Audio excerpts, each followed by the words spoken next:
Hello बच्चों। तो आज हम लोग क्लास 11th मैथमेटिक्स में अपने सर्कल में आगे कहानी डिस्कस करेंगे। ये 5 मिनट की सीरीज चल रही है और इसमें 5 मिनट्स में हम कई सारे कॉन्सेप्ट एक साथ डिस्कस कर रहे हैं जिसे आप बहुत आसानी से समझ सकते हैं। ठीक है, तो आज सर्कल में हम लोग बच्चे बात करने वाले हैं। जनरली अगर देखें तो इक्वेशन ऑफ, हम अगर देखें तो कुछ जनरल टर्म्स सबसे पहले देखेंगे। कुछ टर्म्स हमें डिस्कस करना है। ठीक है, जैसे मान लेते हैं मेरे पास x square plus y square plus 2gx और प्लस 2fy और प्लस c इक्वल टू 0 है। ये एक सर्कल का इक्वेशन दिया है और हमें अगर यहाँ से देखें तो तीन टर्म्स का कैलकुलेशन करना होता है, एक s होता है। तो यहाँ से बच्चे अगर आप देखें तो मेरे पास जैसे ये सर्कल का इक्वेशन दिया हुआ था, ठीक है, तो यहाँ से हम s होता है, s जो होता है बच्चे, सबसे पहले सर्कल कोई भी इक्वेशन दिया होगा तो सर्कल को इस फॉर्मेट में लिखेंगे। तो ये मेरे पास बनेगा x square plus y square plus 2gx और प्लस 2fy और प्लस c, ये मेरे पास बनेगा। क्लियर है। इसके बाद एक टर्म होता है s1। ठीक है, एक सपोज दैट कोई पॉइंट भी दिया हुआ है, अभी हम इस पे बात करेंगे, आगे समझेंगे। और पॉइंट मेरे पास x1, y1 दिया है, वो सर्कल पे हो सकता है, सर्कल से बाहर हो सकता है, वो कहीं पे भी हो सकता है। तो s1 अगर देखेंगे तो कितना होगा, x1 square plus y1 square plus 2g और ये मेरे पास x1 प्लस 2f और प्लस c। क्लियर है। फिर यहाँ से t है मेरे पास, t अगर देखें बच्चा तो यहाँ से x स्क्वायर को क्या लिखेंगे, x x1 और y स्क्वायर को क्या लिखेंगे, y y1 और यहाँ से x को अगर देखें तो x प्लस x1 बाय 2 और y को क्या लिखेंगे, y प्लस y1 बाय 2।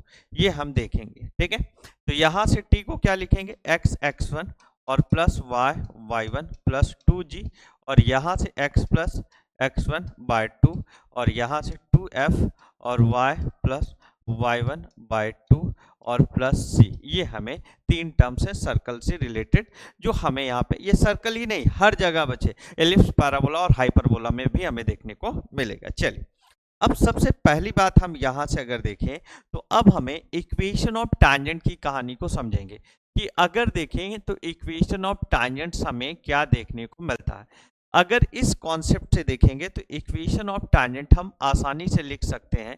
और इक्वेशन ऑफ टैंजेंट क्या है बच्चे, सपोज दैट कोई भी मेरे पास सर्कल का इक्वेशन दिया हुआ है और हमें क्या है, यहाँ से इस पर एक पॉइंट P दिया हुआ है जिसका कोऑर्डिनेट x1 y1 दिया हुआ है। ठीक है, इस सर्कल का जो इक्वेशन है s इक्वल टू 0 दिया हुआ है। क्या दिया हुआ है, सर्कल का इक्वेशन s इक्वल टू 0 है।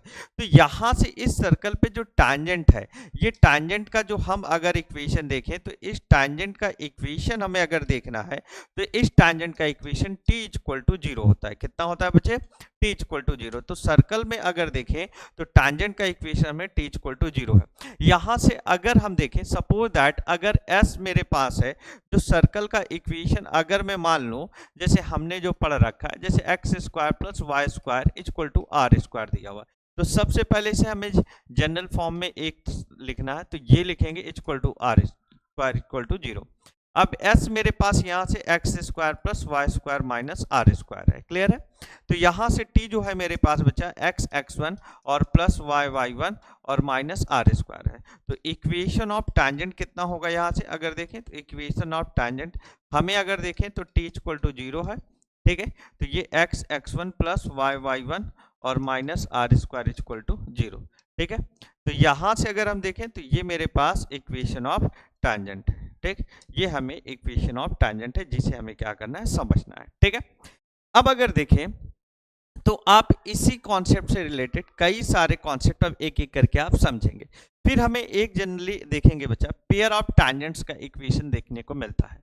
तो पेयर ऑफ टैंजेंट्स का अगर देखेंगे तो पेयर ऑफ टैंजेंट्स का हमें इक्वेशन समझना है। तो पेयर ऑफ टैंजेंट्स की कहानी क्या है, देखिए, पेयर ऑफ टैंजेंट्स के इक्वेशन को अगर आप देखें तो पेयर ऑफ टैंजेंट्स की इक्वेशन ही भी हमें इसी फॉर्मेट से कुछ देखने को मिलती है। सपोज दैट ये मेरे पास सर्कल है बच्चा और यहाँ पे कोई एक्सटर्नल पॉइंट P है और जिसका कोऑर्डिनेट x1, y1 है। इस सर्कल का जो इक्वेशन है बच्चा s इक्वल टू 0 दिया है, तो यहाँ से दो टैंजेंट्स बनेगी। एक अगर आप देखें तो ये मेरे पास है, और यहां से एक अगर आप देखेंगे तो ये मेरे पास टैंजेंट्स बनेंगे। ये दो टैंजेंट्स हमें देखने को मिलेंगे। क्लियर है?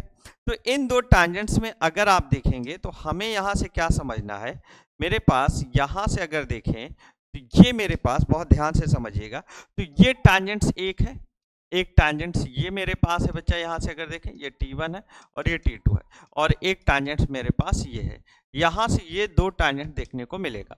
तो equation of pair of tangents अगर देखें तो equation of pair of tangents, equation of pair of tangents अगर हम देखें कि हमें क्या देखने को मिल रहा है, तो हम अगर देखेंगे तो S1 equal to T square हमें देखने को मिल रहा है। क्या मिल रहा है? S1 equal to T square हमें देखने को मिलता है। ये पेयर ऑफ टैंजेंट्स का इक्वेशन देखने को मिलता है। इसे क्या बोलते हैं बच्चे? इस अगर हम देखें, ये जो मेरे पास दोनों टचिंग पॉइंट को अगर हम आपस में मीट करा दें, तो दोनों टचिंग पॉइंट को अगर आपस में मीट करा देंगे तो ये मेरे पास क्या कहलाता है? कॉर्ड ऑफ कांटेक्ट बोलते हैं। क्या बोलते हैं?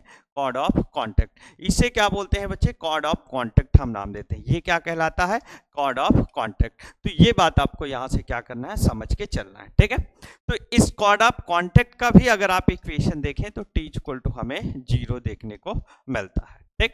तो चलिए आज इतना ही, फिर मिलते हैं नेक्स्ट वीडियो में। अगर ये आपको वीडियो पसंद आ रहा है तो वीडियो को लाइक करें और चैनल को सब्सक्राइब करें। Okay, bye.